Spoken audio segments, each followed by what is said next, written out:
Goeiedag, dit is vandag Dinsdag 25 Augustus. Vandag se tema is dra mekaar se laste. Ons lees in Galasiërs 6 vers 2 die volgende: Dra mekaar se laste en vervul so die wet van Christus. Ons almal dra maar die een of ander las. Party mense dra dit openlik, terwyl ander hulle laste diep binne in hulle wegsteek. Soms vra ons, hoe gaan dit? En wanneer die persoon antwoord, goed dankie, aanvaar ons dit. Maar barmhartigheid leer ons om soms verder te vra. Is jy regtig okay?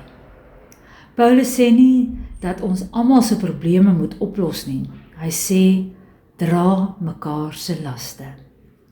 Dit beteken ek hoef nie jou probleme vir jou op te los nie, maar ek kan langs jou staan, ek kan luister, ek kan bid, ek kan help waar ek kan jou herinner, jy hoef nie alleen hierdeur te gaan nie.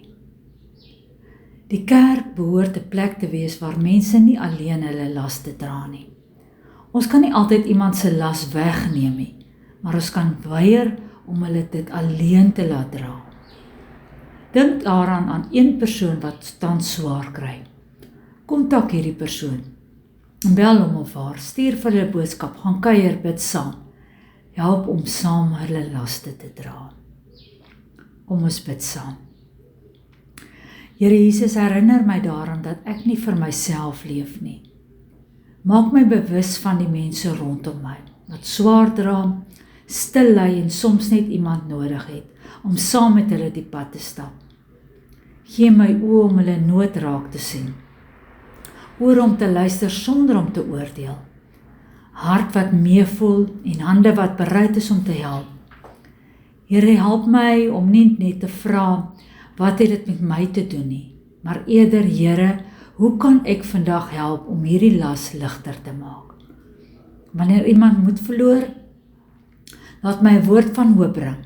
Wanneer iemand alleen voel, laat my teenwoordig wees. Leer my om ander se laste te dra, soos U my laste dra. Laat my lewe weerspieëling van U liefde en barmhartigheid wees. Amen.